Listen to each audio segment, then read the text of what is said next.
All right, in the meantime, you remember all that coverage, of course, you're getting of the GOP civil war. Well, apparently they've resolved all of that, and their leadership all taken care of. Unanimous elections, no problem. Then there are the Democrats, where they decided on Chuck Schumer and a couple of key others.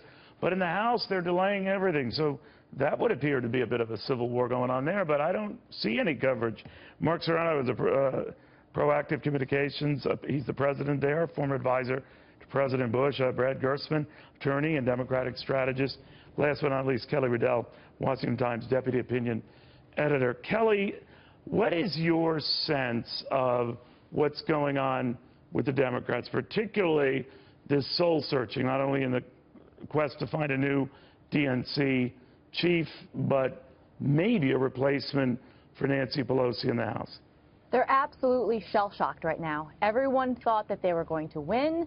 They thought that Hillary Clinton could pull together Barack Obama's coalition, and that they were winners. I mean, there was a New York Times story last week that talked about Hillary Clinton on her plane ride Tuesday morning, her team popping open bottles of champagne because they thought they had this in the bag. They are absolutely shell-shocked. And the bottom line is this is a repudiation of Barack Obama's agenda and the progressive agenda. Under Barack Obama's tenure, they lost 900 state legislator seats, 63 House seats, 10 Senate seats, and 12 governorships. So they don't really know what to do right now. The progressives are blaming the establishment. At the DNC, you have establishment Democrats lashing out at the more progressive takes. You've got Barbara Boxer wanting to change the Electoral College. Senator Warren basically saying we're not progressive enough. We should have had single-payer system for Obamacare. And then you've got Hillary Clinton blaming, the FBI director James Comey and the media for her loss. And then the president of all saying everything's all right. It's just because we didn't do enough grassroots outreach to middle America. They have no idea what's going on right now. Well, she was a horrible campaigner. I think those on the left and right would agree with at least that. But, Brad, what will the Democratic Party become? I mean, after losing a squeaker in 1968, it returned 4 years later to a hard left in the person of George McGovern and went down in a landslide. Now, there's no rule of thumb to this, I understand. But what do you think it will become? I think all the discussion so far has been very dramatic in terms of where the Democrats are and where they're going. Let's be honest, they did lose a squeaker, okay? They did expect to win.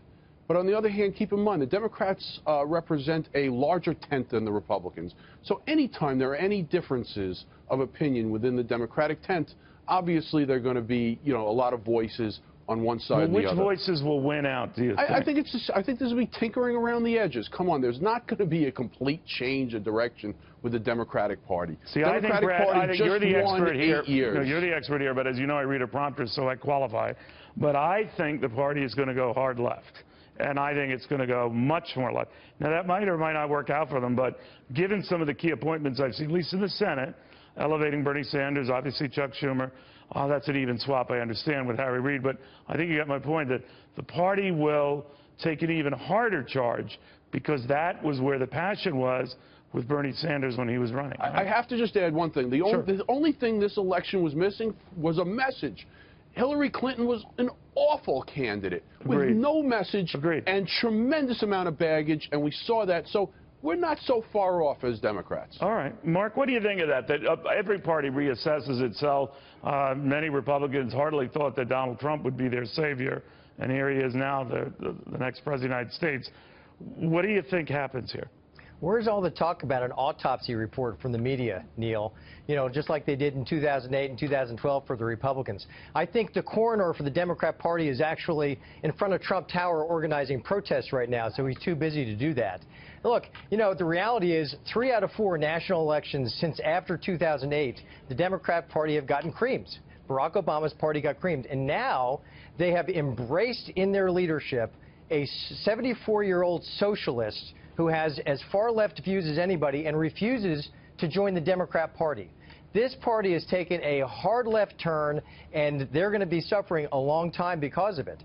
They have nobody in their ranks except Elizabeth Warren and Bernie Sanders. This is the face of the Democrat Party today. Years ago, Neil, they had what they called the caucus in Congress called the Blue Dog Democrats. There were probably 70 members of that caucus, and they were all moderate Democrats, people who wanted to negotiate deals with the Republicans. they're gone. There's barely any blue dog Democrats left because this party has shifted way leftwards since 2008, thanks to Barack Obama, and well, that's the way their future looks. Party. History proves that usually that party comes back, but it is interesting. Right, but how long will that take? Well, I don't know, because I'm asking a long you guys. time. Well, All I think they'll also be emboldened. I think a President Trump administration will reach out to both sides. I think he has a relationship with Schumer. He Forget does. what you saw in the campaign. I think you're going to see Democrats emboldened. He will. Because He will, but he's going to pass a reform agenda President with Trump, tax cuts, No, but I think you're right. That we might actually see stuff done. Kelly, do you see that happening? It'd be the first 2 years of the Obama administration when they had the run of the table in the House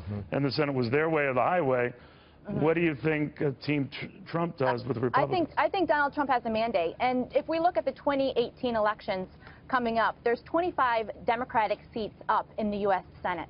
They are going to be playing much more on defense than Republicans are, who only have eight Senate seats up, all in pretty red districts and red states. So Donald Trump has the upper hand. If he really wants to push through a conservative agenda, he has the upper hand to do that. All right. Guys, thank you all very, very much. Very good discussion here. Thanks,